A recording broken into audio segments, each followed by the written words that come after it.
because the temple was there. We didn't, I mean, if we're a farmer, we didn't go out and say, thank you, God, for letting us plant this, because nobody had instructed this from my understanding. It wasn't until after the temple's destruction and the development that all these things came to the forefront.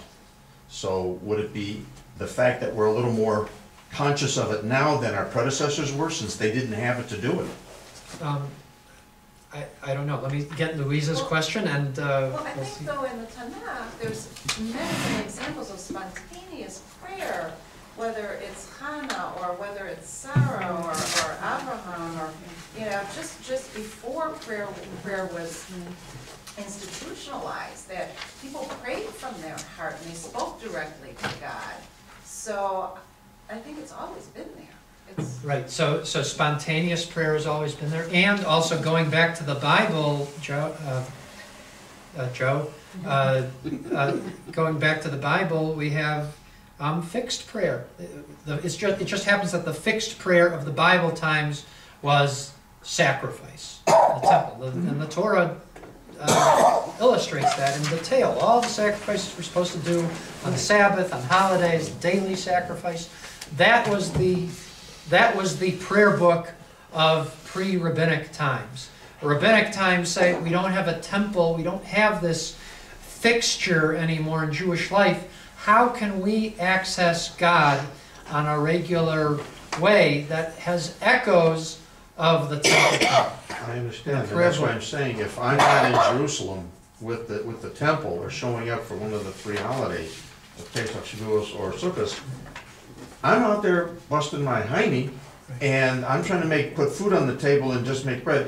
I mean, I don't think that the average Joe would pause as we do now, and the time and involvement and interest we take to have this conflict between following the rote, which would be show up at the temple, you stand there, you give them your sacrifice, and you go back and just hang around. And then they would come up and you would respond back. Now we have more of an interpersonal interaction between the Torah, between the entire service that the rabbis have created over these couple thousand years, to the point where we are now, in my opinion, more conscious of this conflict between spirituality and avodah, as you're saying, versus pre-biblical, or during the time of the temple.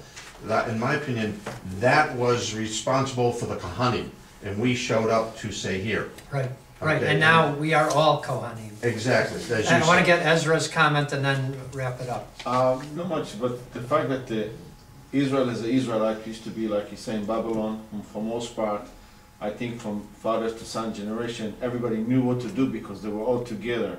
Coming back to Israel, and the temple was destroyed, and now we're all in the diaspora. The book becomes to be a guide, because it could be one day today you're here, and one day in Germany or in America, so we all know what we need to do to follow. There's a guide. This is a guide, basically. Yeah. It's a collection of everything that we did in the past in a certain way, and everybody put his 2 words or 2 cents in it, and we become to do what it is. Some people still pray by themselves without the book. You can say whatever you want to say to God every day, like some people say in the field or in the walk or something like that. Well, that's really what it's all about. Yeah, like Catherine said last week, she prayed every day. Yeah. Whatever she does, something she prays, and she doesn't need a book for that. As long as you have the connection with God.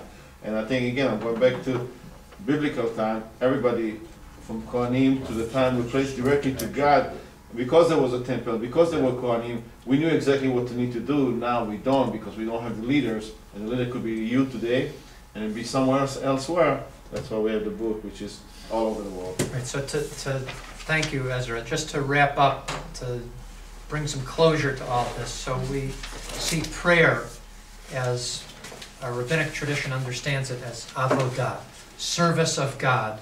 It's servitude, and yet the language from Deuteronomy is that it's service of the heart, which is very different from the slavery, the harsh, oppressive slavery that we see in Egypt. It is something that is to elevate us and to give us joy. And rabbis also introduce us to this tension in how we serve God through the fixed liturgy that at the same time must be avodat halev, service of the heart. We saw the bracha today as the building block of Jewish liturgy, and the building block of this way, this means of serving God. And as we go forward the next couple of weeks, we will look at other key sections of Jewish liturgy, particularly from the morning service, in which we have a formal layout of prayers, of blessings, liturgy, and yet we're also charged with having these prayers come from the heart. So thank you again for being here, and I look forward to seeing you next week. Thank you. Can you just wait for these people part of the B'nai Mitzvah program?